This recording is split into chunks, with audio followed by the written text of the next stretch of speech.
Well, good morning. How are we doing on this summer day? That's that spring just kind of happened 2 days and then it's gone already. It's like, man. As Ed was saying, we are at the end of a series called Redefining Empty. This idea of looking at this feeling of emptiness that affects all of us at times, and maybe thinking about it in a different way. Then we're going to talk about sort of this pace of life, because I don't know about how the pace of your life is, but it seems like that when I stop and compare the pace of my life with what I see as sort of the rhythm that God kind of lays out and commands in His Word, I recognize there's times when I'm kind of gotten off course in that whole thing. And it's really this idea of busyness. Have you ever noticed how busy people are never too busy to stop and tell you how busy they are? And there's just something about all that, isn't there? You know, and here's the truth of the whole thing. We wear exhaustion as a badge of honor. I don't know about it's true for you, but it is true for me. You know, there's something about being busy that sort of makes me feel good. It makes me feel like I've done what I'm supposed to have done. You know, and it's easy to get sort of trapped in this whole kind of cycle of things. And for some of us, you know, we get our value from staying busy, because if we're busy, that must mean we're important because, hey, John, I'm busy, right?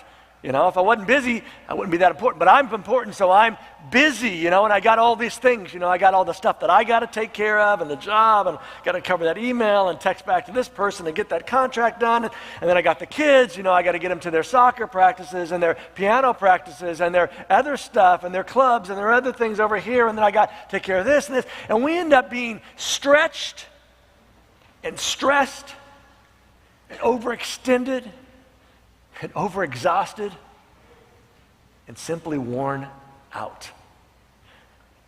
And the problem with this whole exhaustion, this whole busyness thing, is that while there's a plus to it, that we feel good, we feel like we're important, we feel value, there tends to be a cost to ourselves and the other people around us. And I can tell you that from experience. If you've been around before, I've told you that I am a workaholic by nature. I come about it very, very naturally. Most of my folks were that way. And it's how I find my value. If I'm busy, then I feel good. And when I don't have anything to do, when I feel like I'll go look for something to do, because it's just, when I rest, I feel like I'm not doing what I'm supposed to do. And it can be a terrible feeling, and it can drive you. And it's the cost. And I would just talk to you, we honored mothers earlier, and if you have kids that are still kind of, you know, not quite school age or school age, I want to encourage you to take the time to be at their events. Because there's a lot of events that I didn't go to for my kids because I was too busy. I'm important, I'm the pastor. So I got to be at this meeting because it's a meeting we have, and so if the meeting takes precedence over what my kids were doing.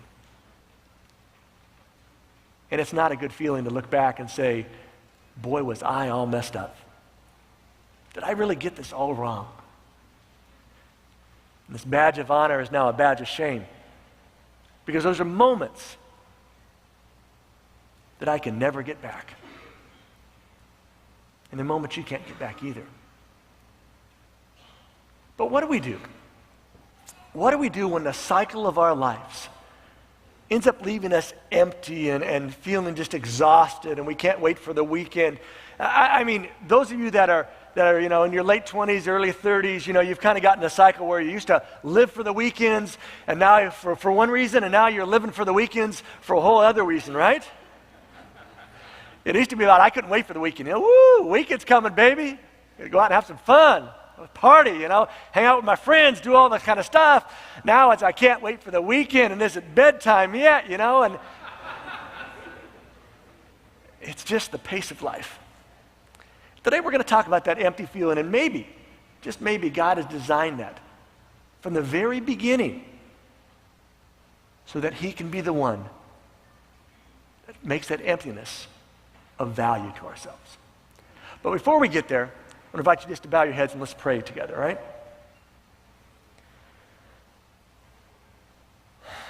Father, it just feels good for a moment just to take a breath.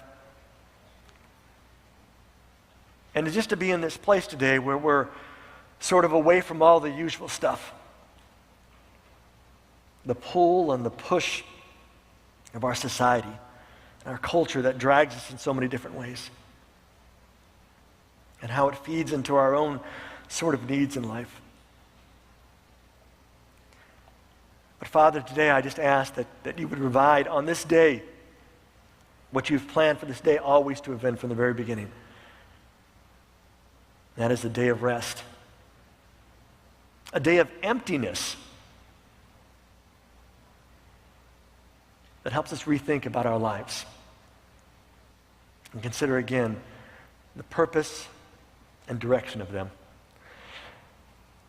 And so we just ask that you use this time to change us, to help us to think in a different way, to experience again some hope in these lives that are drug in so many different directions. And if you can just move us that way today a little, even just a little bit, we will be thankful. In the name of Jesus, amen. Here's the big point for the whole day, and it's simply this: rest. If you don't, you don't. Now somebody's sitting there thinking, duh, Mike. But somebody hopefully is sitting there thinking, that possibly could be something pretty deep. That if I don't, I don't. And what if? What if in the process of don'ting, and you don't, you miss out on what God provides in that don't moment? Miss out what God provides in this whole idea of rest. Here's the passage. Exodus chapter 20, verses 8 through 11. If you know much about the Ten Commandments, you know these are these things that God lays out to this group of people. That's a very interesting thing. A group of people who come out of slavery. Everybody's been a slave. Everybody's had to work 24/7. Everybody, if you remember the whole story in Egypt, things went from bad to worse to really worse as Pharaoh kind of made them to make more with less and less and less. And they come out of that situation, and God says, hey, I brought you out now. Let me kind of help you rethink about how life works. And the fourth commandment, the one that talks about the Sabbath, simply says this: remember that the Sabbath day belongs to me. Remember that. You have 6 days when you can do your work, but the seventh day of each week, it belongs to me, your God. You have 6 days to work when you can do your work. You got all the time, in a sense, in the world. You got 6 out of 7 to take care of business. But remember, the seventh day is my day, God says. It's something that belongs to me. No one is to work on that day. And I love the list that he goes. When he says no one's to work, it's not just simply everybody close down shop. It's this idea that it goes beyond just closing down shop, because he says it's not just you, but your children, your slaves, your animals, or the foreigners who live in your towns. Basically, anything that produces deserves a break. Not just you, but all of them. For in 6 days I made the sky, the earth, the oceans, and everything in them. But on the seventh day, I rested. What God says. I rested. That's why. Because I rested, that's why I made the Sabbath a special day that belongs to me. Here's to this group of people that have no clue what it means to rest. Because they didn't get the weekend. They didn't get 2 days off. They didn't get, work 4 and get 3 off, or whatever your schedule might look at. They were on the clock all the time. Go home and take a break, come back and go to work. Go home and take a break, come back and go to work. So the idea of rest, let alone taking a day off, is so foreign. And this is a group of people that didn't have McDonald's on the corner, Safeway down the street, a refrigerator to stick their food in. What they caught today, what they dug up today, what they cooked today, they ate today. And if I didn't do anything, if I didn't catch it and cook it or pull it and clean it, I'm not eating today. And God says, but today, I want you to step back from it all. And what's the basis for the rest? I don't want you to miss this. The basis for this rest that God says I want you to experience is that God did this rest. That's the basis for it. It isn't just I'm thinking about you. It isn't just I want you to remember who I am. He simply says, I'm doing it because I did it. And don't want you to miss this. Restfulness is the center of life, not restlessness. But for a lot of us, restlessness is the center of life. And I can prove it to you. Do you have problems when you sit down or relaxing? Or do you fall asleep when you sit down? Then restlessness has somehow become the center of your life as opposed to restfulness. God designed it that way. He says it's the center. It's the thing that you work, and then at the center of the end of it all is to experience rest. Is to experience this break. Basically, remember it's okay to take a break. And don't you have to love a God that puts this idea of taking a break, of getting some rest, up there with not having your stuff stolen, not having somebody murder you, not having a loved one loving somebody that they shouldn't be loving on? I mean, that God puts rest up there with all those bad things that we want to stay away from. And he does it because he says, I experienced it. See, the Sabbath calls for mindfulness in a society that is increasingly mindless. Somebody say, ooh. Okay. Just think about that for a second. Because the culture this started in was a culture, again, that was stretched to the edge, that didn't have any of those opportunities for break. And is our culture really that different? Isn't our culture after this idea of increasingly mindlessness? I mean, does your life cycle look like this? Get up in the morning, go on a commute, complain about traffic, get to the office, come home, catch up a little bit on what happened in the office, catch a little bit of TV, go to bed. Day 2, just like day 1. Day 3, just like day 1 and day 2. Day 4, just like day 1, 2, 3. Day 5, just like day 1, 2, 3, 4. Maybe day 6 is that if that's sort of your cycle and it's this mindless, I go to work because I have to provide. I go, and it's this idea of go. We have a society that has tried to make us mindless in our process while they convince us that we're being very, very mindful about our lives. And the Sabbath really calls for this mindfulness, this thoughtfulness about how the pace of our life goes, how the stuff works out in our life. Romans 12:2. Paul says, listen, don't copy the behavior and customs of this world. But think about the behavior and customs of this world. I'm going to ask a question because I don't want to make somebody feel bad, but I just want to see if there's actually anybody still alive today. Anybody here that does not have a cell phone, raise your hand. All right. Anybody here that does not have a computer, raise your hand. All right. Anybody here that does not have a microwave, raise your hand. Oh, a couple, all right. A couple here, all right. Anybody here that does not have a refrigerator? You think of all the things. The refrigerator is an easy one. I just want to make sure nobody can raise their hand on that one. But you think about microwave, something to make life quicker. Cell phones that keep us connected. Computers to keep us, internet, all that kind of stuff. And our society has said we have to stay connected 24 hours a day. And I'm guessing that some of you, as you came to church this morning, stopped to check to just see, just in case, there was an important email waiting for you. Maybe even when you got to church this morning, you just thought, one more check. I'll check it before I'm supposed to turn it off. Even though I'm not going to turn it off, I'm just going to turn the sound down. Oh, nothing yet, I'm waiting. How much our life kind of pulls us. Don't copy the behavior and custom of this world because it wants to suck us into it. But he says instead, let God transform you into a new person by changing the way you think. And my question today is simply this, for all of myself included. Do I need to think about my life differently? Have I allowed my culture to sort of pull me or push me or drag me or manipulate me or form me into its image? Someone who's busy all the time.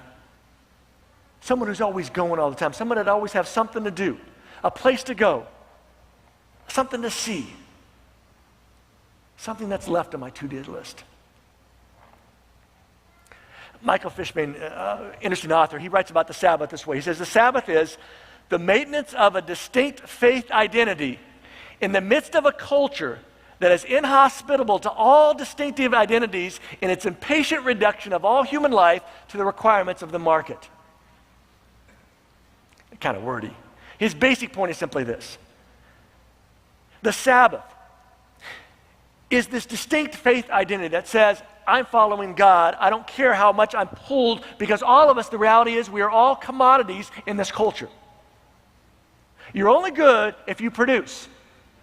If you don't produce, there's the door. And don't let the door hit you in the back of the head as you leave.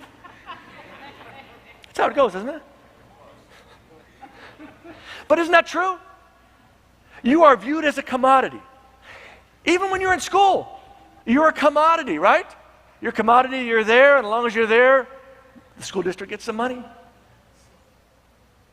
And then think about the commodity. You're at your job because you're a commodity. At least hopefully you're a commodity. If you're not, you're probably going to be looking for work. But our whole commodity is this requirements of the market. The market is more and more and more and more. You need to put in more time. You need to do more in the less time. We're cutting back, so you got to add stuff. It's just this pull, and the Sabbath gives us that chance to have this distinct faith identity. In the midst of all this, to say, no, I'm not going to be formed by the customs and behavior of the world around me. So today I want us just to rethink rest in the time we have left. To consider some things about the Sabbath that God, I think, intends for us. The first is this. Rethink rest, rethink the Sabbath as an act of resistance.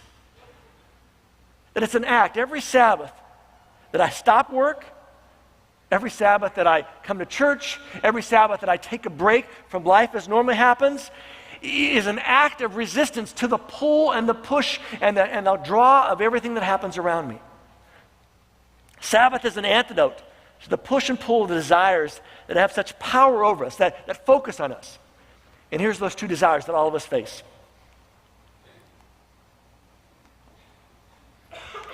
Greed and idolatry. Not typically words we think about, but if we stop to step back, if we rest for a moment, aren't those really the two things that kind of push and pull us, those desires that sort of have power over us?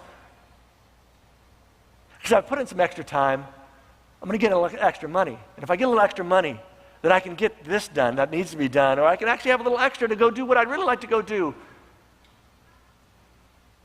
And idolatry, this idea of making anything equal or above God in our lives. And it's an easy thing to do.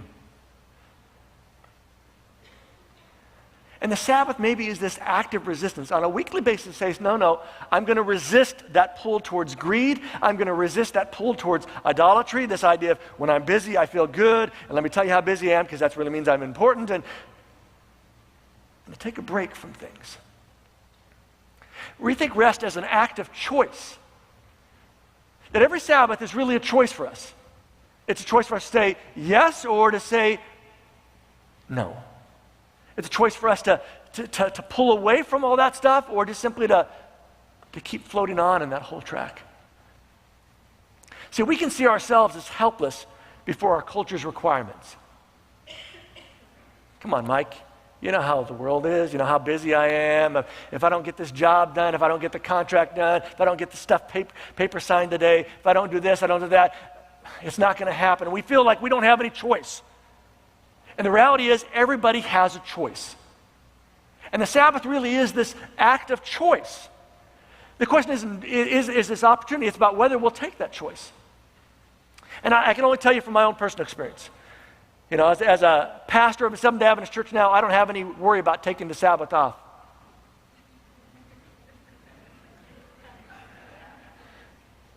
But at least I officially don't have to worry about taking the Sabbath off.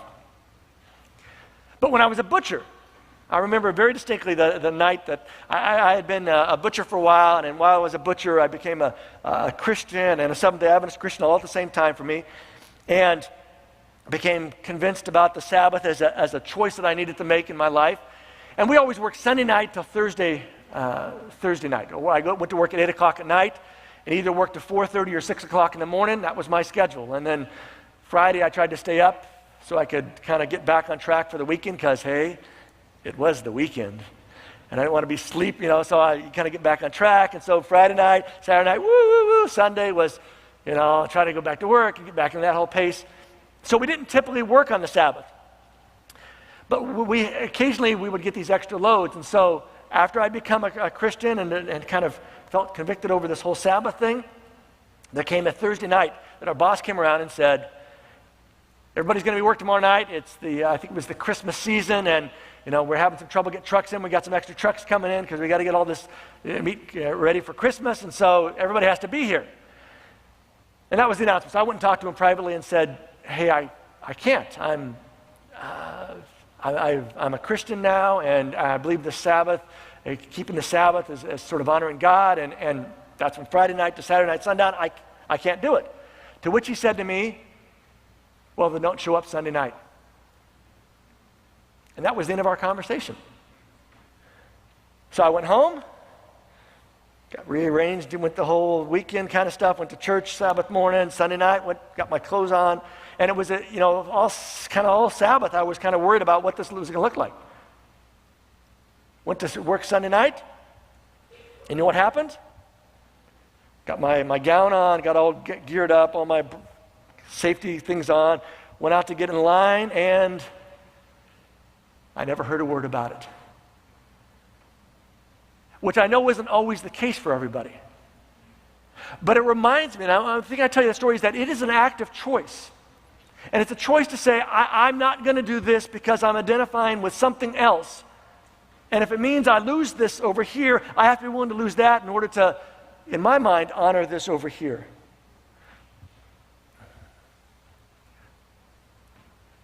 See, the Sabbath is a decisive, concrete, visible way of opting for aligning with God. It's this very mindful idea. It's about being very intentional about our lives. And what I've become convinced of in life is that when we're not intentional, life still happens. It's like getting in a little raft, on a river, and you think you're just going to hang right there. And you can hang right there if you're intentional about it. But if you're not intentional about it, you know what happens? You kind of run down the road. And Sabbath really is a very decisive. It's very clear. It's this day. It's a very concrete. Here it is, very visible. I'm going here. I'm not doing that. Way of opting for aligning ourselves with God. The pattern that he laid out, that he said, hey, remember this. Because it's the day I rested and I want you to experience the rest. It's also an act of necessity. And it's an act of necessity, not for us primarily, but for them. And you know who them are, don't you? Those people. And God says it's an act of necessity. Because if you've ever worked 7 days a week for a long, extended period of time, you know at some point your body says, I don't care what time your work is starting tonight, we're not going anyplace. We'll go to the hospital, you don't want to go on a vacation? I'll give you a vacation. I mean, it's just how we're wired, and we can get stressed. And it's really act of necessity, not just for us, but for them. Check this out, Exodus 23. God says, listen, you have 6 days each week for your ordinary work. But on the seventh day, you must stop working. And there's a reason for it. This gives your ox and your donkey a chance to rest. Because, folks, your ox and your donkey, they need a chance to rest. It also allows your slaves and the foreigners living among you to be refreshed. Here's the cool part about this passage. Literally, that word to be refreshed means to breathe or to catch your breath. And then this is cool. God says, listen, you need to stop, but it's not just stopping for your sake. It's for your animal's sake. It's for your slave's sake. It's for your foreigners' sake. The people don't even care about me. It's for all their sakes because they need a chance to catch their breath. You ever been in one of those situations where you just needed to stop and catch your breath? Maybe you go out on a hike. You're dumb enough to go out on a hike with people that go on a hike all the time. And they're just pounding it out, and you're going, oh man, what an idiot. Yeah, I didn't even wear the right shoes, but I'm going. And at some point you say, I just got to stop and catch my breath. And it's the picture that God says is there for us on a weekly basis. It's for us a chance to stop and catch your breath. Because you know what you're doing when you're catching your breath, right? You're, in a sense, sort of getting some life back into yourself. And if you don't take that break, you don't get that opportunity. Oftentimes I'll hear people when I'm talking to some Christians who kind of say, well, the Sabbath isn't that big of a deal. They say, the New Testament doesn't talk at all about the Sabbath. It talks about all the other commandments, but never talks about the Sabbath. Which I kind of go, really? Because over here in Mark, Jesus says, the Sabbath was made to benefit people. Everybody, not just Jews, but people. And not people to benefit the Sabbath. The New Testament talks about the Sabbath. It just talks about it a little bit different way than when Jesus was dealing with people back then.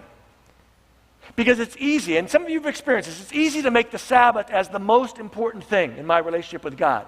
And I want you to know it is not the most important thing in your relationship with God. Your relationship with God is the most important thing in your relationship to God. The Sabbath is a part of that relationship, but it's not the most important part of it.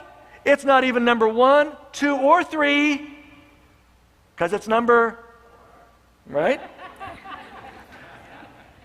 But it's important. And back then, they had made it a really big thing. The things you could do, the things you couldn't do. You couldn't eat eggs that were birthed. Is that the right term? Laid, I guess. Laid on Sabbath. You couldn't eat that egg.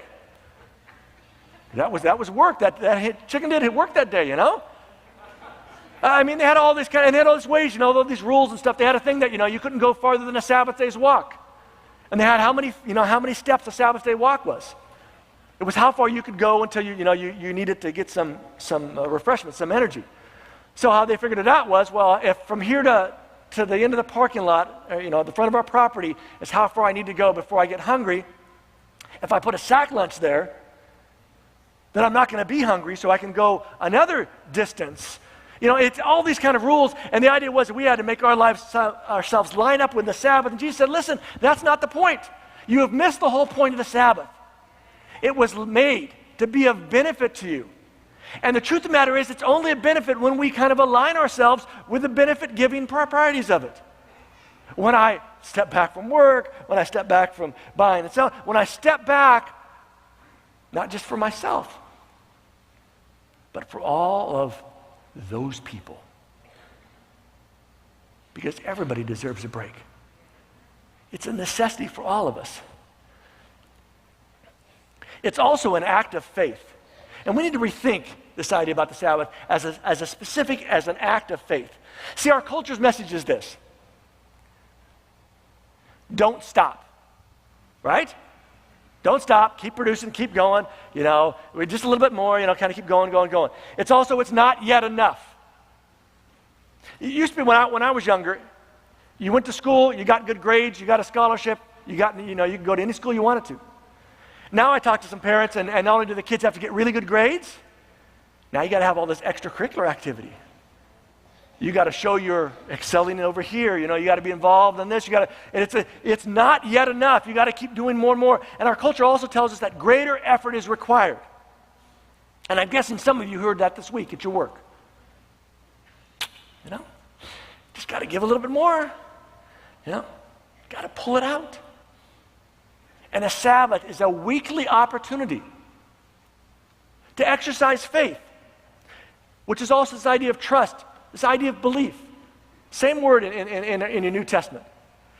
It is an act of faith, belief, and trust. See, we want to be safe and more acceptable. And that's what our culture tells us. You need to be, and we want that. We want to be safe and more acceptable. But here's the reality.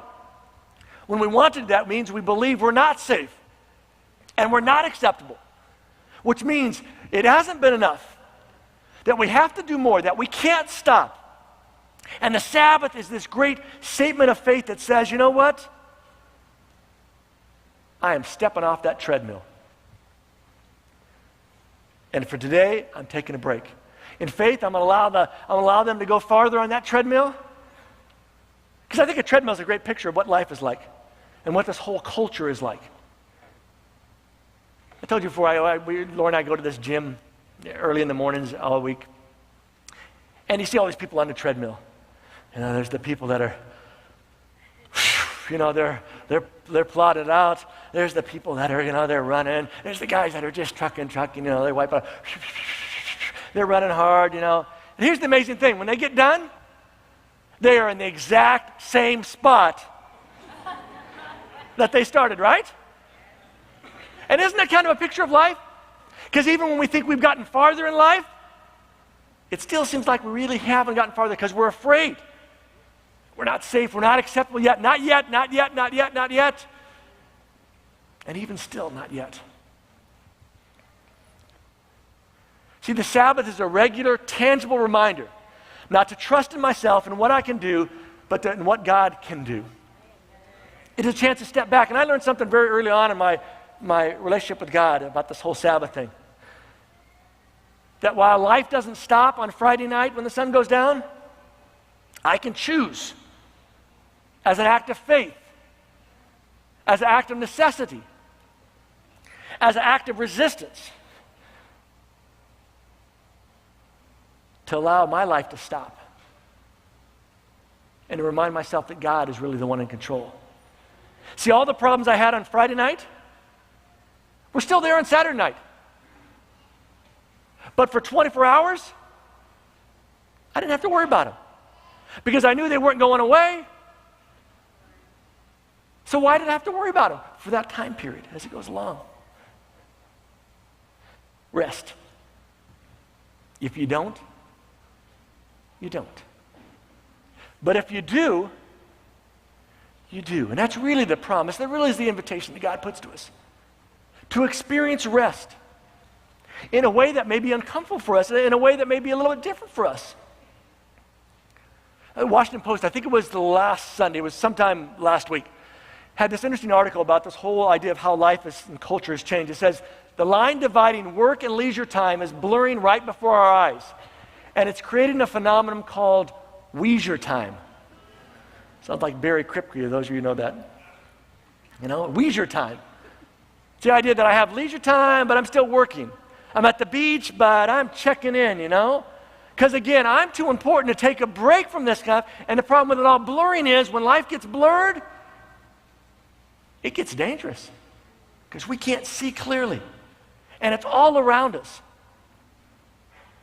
And in this sort of cultural anxiety that gets kind of placed there, that you got to do more and you haven't done enough and keep going, I think the words of Jesus are a great challenge when he simply says, listen, you cannot be the slave of two masters.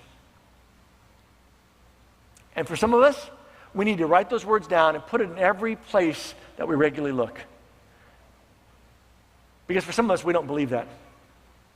Even though Jesus says, listen, you're going to like one more than the other or be more loyal to one than the other, and you know that by experience, you still try to please two masters. You can't serve both God and money. Or God and the greed that goes along with the money, and God, the whole appeal of money. He says, listen, I tell you not to worry about your life. And it's easy for him to say, but he said, listen, this is God speaking. I tell you not to worry about your life. Don't worry about having something to eat or drink or wear. Isn't life more than food or clothing? Yes, don't point at your wife at this moment. Just look straight ahead of me. But life really is more important than food or clothing, isn't it? Thank you. He says, look at the birds in the sky. They don't plant or harvest. They don't build barns. They don't. They just kind of every day kind of go out and God takes care of them. He says, your Father in heaven takes care of them. The birds. Pretty birds, ugly birds, those plain birds, those noisy birds, those birds that do that stuff to your car all the time. God takes care of all those birds. And aren't you worth more than birds? That's right, you are worth more than birds. So why do you have such little faith? And the answer is, well, it's because I'm not sure I really trust God. I'm not really sure that he can take care of all that stuff because at times it hasn't seemed like he's taking care of it. Or I don't want to put myself in that position. And he says this incredible thing. Only people who don't know God are always worrying about such things. Only people who don't really know him. Your Father in heaven knows you need all these things. It is not a clue that those of you right now that need a new water heater, if you've been praying about that God's got, well, I got to get that on my list. I didn't know that, John, write that down because I wasn't sure that was going to happen, There's nothing that happens in our life that God isn't aware of and doesn't know about our needs. And will also provide for it. He says, listen, more than anything else, put God's work first and do what he wants. Then the other things will be yours as well. Folks, it is the question that all of us have to answer for ourselves. And it's very simply this. Do I really trust God? Do I trust him in a tangible way that gives evidence to it, not just on a weekly basis, but also on a daily basis?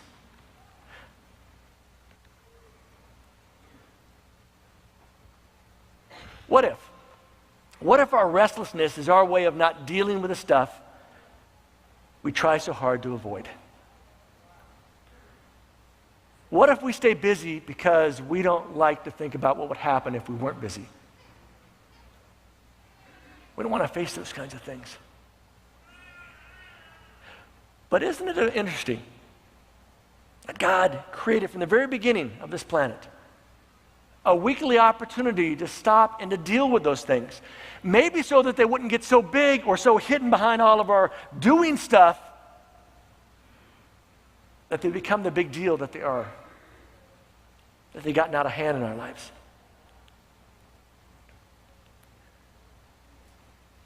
And here's my question. This is how we're going to end today. When was the last time that you stopped long enough to embrace a matters the most moment?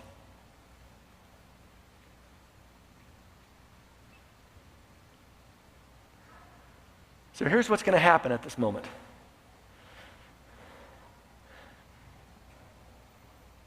I'm going to give you a little time. You're going to experience how long 60 seconds really is.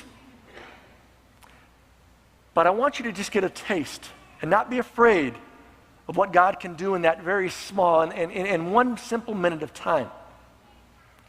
That maybe, just maybe he wants to do in 24 hours of time every week because it's something we need. And it's something that we shouldn't run from by staying so busy, but maybe something we should embrace. So that the healing that you need, and you need, and you need, and I need, can take place. So sit back for a moment. We are on the clock for one of these matters the most moment. Simply, in the next 60 seconds, I want you to say, God, help me know what I need to do. What's the thing that matters most this moment that I need to make some choice about, make some decision, all right? You're on the clock.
Father, we are uncomfortable with time and space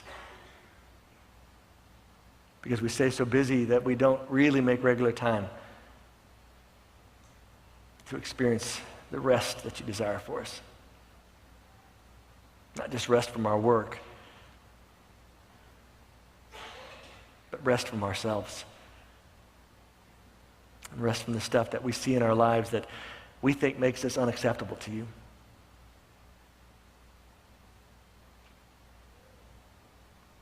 But at this moment, I just give you complete access